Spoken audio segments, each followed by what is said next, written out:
Assalamualaikum warahmatullahi wabarakatuh. Perkenalkan, nama saya Hildan Abdul Hakim dengan NPM 2470061111116.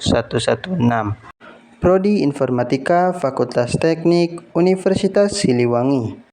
Di sini saya akan mempresentasikan salah satu materi kalkulus 1, yaitu seputar limit. Jadi, apa itu limit? Limit adalah konsep dasar dalam kalkulus yang menggambarkan kecenderungan suatu fungsi mendekati nilai tertentu ketika variabel bebasnya mendekati nilai tertentu juga.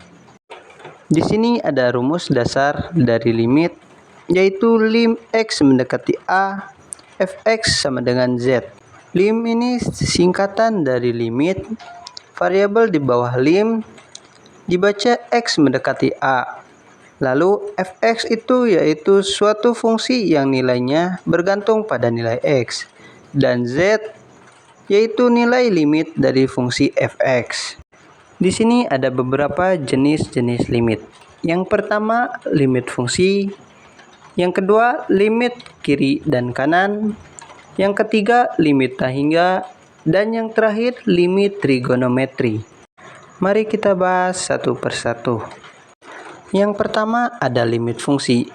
Limit fungsi merupakan konsep di mana kita mengamati perilaku suatu fungsi saat variabel bebasnya mendekati suatu nilai tertentu. Di sini ada beberapa metode penyelesaian soal. Yang pertama ada substitusi langsung, yang kedua pemfaktoran, dan yang ketiga perubahan akar ke dalam bentuk pangkat.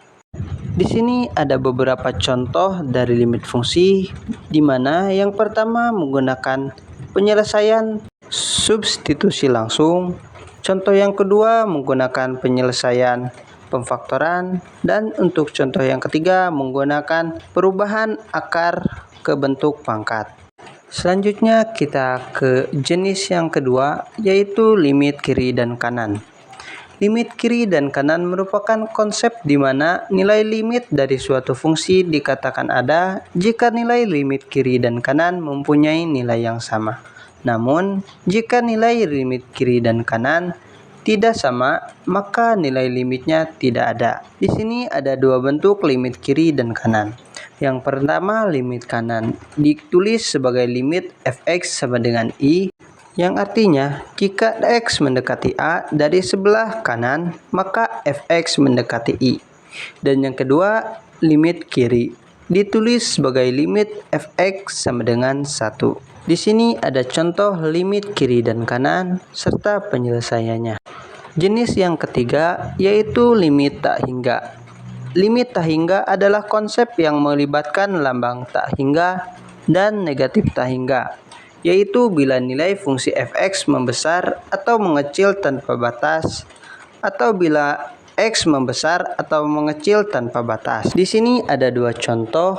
Yang pertama menggunakan penyelesaian substitusi langsung, dan yang kedua menggunakan pemfaktoran. Selanjutnya jenis yang keempat dari limit, yaitu limit trigonometri. Limit trigonometri adalah nilai yang dicapai oleh fungsi trigonometri ketika variabelnya mendekati nilai tertentu, tetapi tidak pernah sama persis dengan nilai tersebut.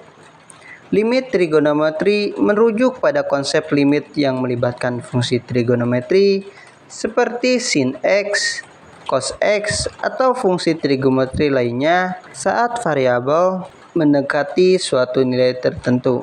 Di sini ada dua contoh dari limit trigonometri. Sekian presentasi dari saya. Terima kasih telah menonton sampai habis. Mohon maaf atas kekurangannya atau kesalahan yang saya ucapkan. Wassalamualaikum warahmatullahi wabarakatuh.